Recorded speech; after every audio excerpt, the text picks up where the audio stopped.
Hi guys, this is Jimmy from Case Group, and in this presentation I'm going to show you some of the new features in vray 2.0. I'm going to show you where you can find them in the interface, and I'm also going to give you the basics of how you can use them. Later I will make separate videos and discuss some of the features in more detail. The first thing I want to start with is that if I select a rendering engine for the active shade, you'll see that we now have the vray RT here. So as you probably know by now, vray 2.0 comes with the RT included, and you can use this interactive technology both running on CPUs and on GPUs. So this is pretty useful, and it will really speed up your workflows when you have to shade and light your scenes. While we're still in the render setup, I just want to show you a nice new feature that we added to the vray frame buffer. So I'm going to show the last frame buffer. And what you'll see here is that we have this button which has the letter H on it, which is the vray frame buffer history. We can actually use it to save the history of images that we have previously rendered, and we can actually set A and B images and compare between those images very easily inside the vray frame buffer. So this is pretty useful, and many of you are going to probably use this. Okay, so we're done with the render setup. And I want to continue by going to the Create tab and going to the Light section. I'm going to go to vray and just make a vray plain white. If I scroll down to the options of the vray plain white, you will see that we have a new parameter called directional. I can actually increase this parameter to make the vray plain white more directional. And if I set the value to 1, the vray plain white will be completely directional. This is pretty useful if you want to have actual vray lights that are directional, and you can also put textures on those lights. While we're still discussing the subject about lights, I'll go to the Tools option, and you'll see that we have an option called vray light lister. So the vray light lister actually allows me, if I have several lights in my scene, I can very quickly see all the lights in the scene and adjust some of their settings from the light lister. This will make it very useful for you, especially if you have scenes with many lights and you want to adjust their settings from a convenient place. The vray light lister is going to be very useful for you. Okay, so next I'm going to go to the helpers and show you the vray stereo rig. So I'll go to the vray menu, and you know that we have this stereo rig, which actually allows us to render stereoscopic images. But the new thing here that we have is this set of options in the shade map group. The shade map actually options actually allow us to create a shade map, which is a map of all points in the scene that are seen from the camera and how they are shaded. And we can later use this map to quickly render stereoscopic images much quicker than just directly rendering them.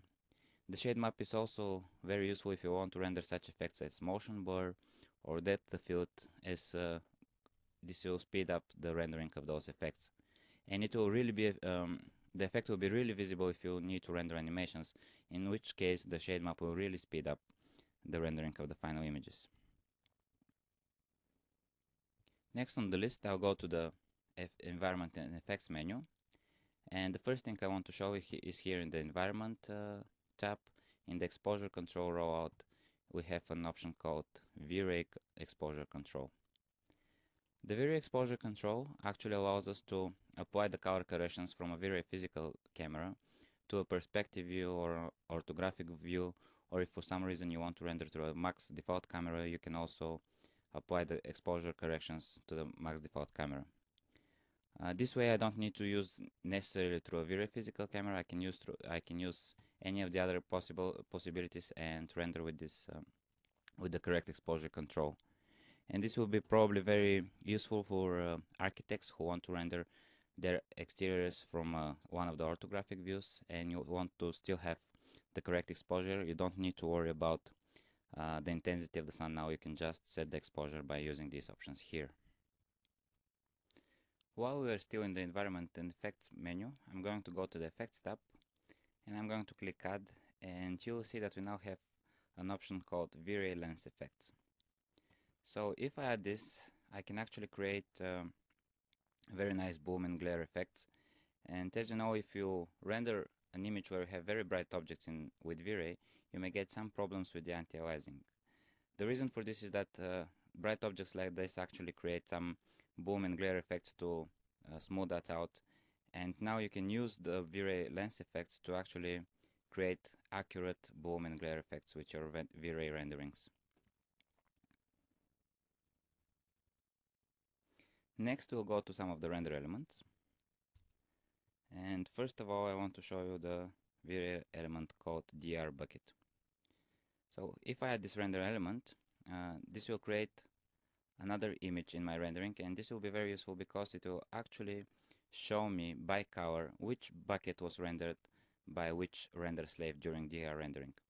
And this will be very useful, especially if I have some problems with missing maps or something like this, and I can very quickly identify which of the slaves is missing the maps, and I can fix the issue right away just by identifying which bucket was rendered by which render slave. The next render element that we have is the vray white select, and the vray white select is very useful because it actually allows you to extract the contribution of a single white or several whites and extract this contribution to a render element. Then later you can use a compositing software to combine all those render elements back together, and you can play with the color corrections of each render element, and this way you'll have much greater control over the final illumination in the scene. And this will really speed up your workflow when you need to set up the lighting, because the other approach would be to just try and set up the lighting in V-Ray and render every time you change something on the light.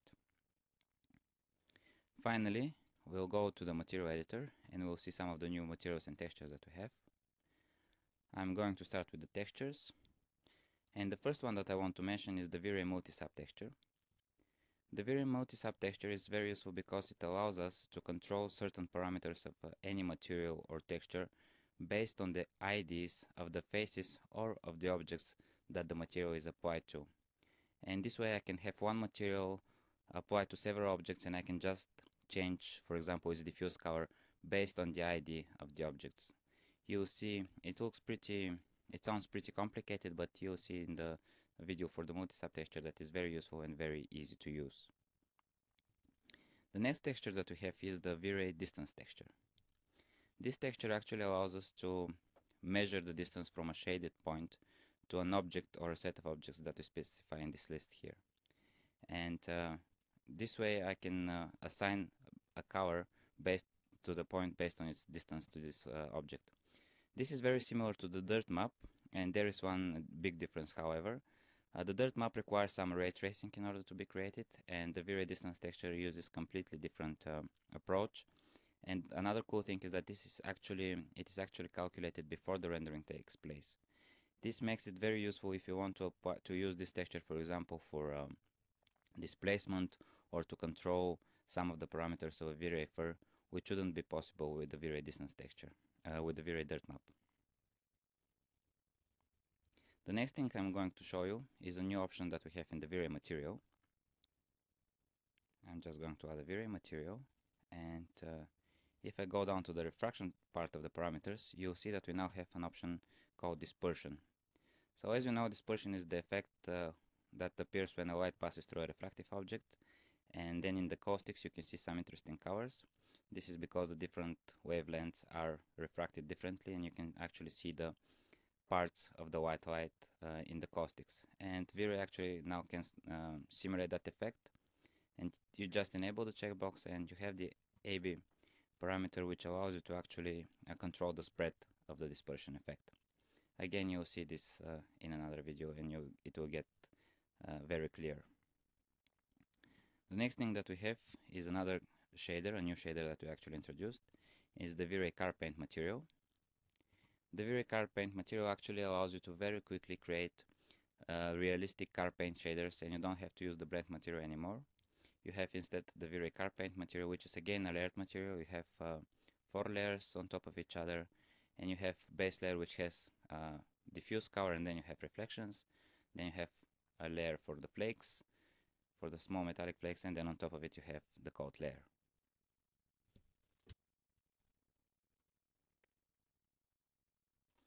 Finally, I want to show you the V-Ray Meta SL map, which actually allows me to load MetaSL shaders and to render them within vray.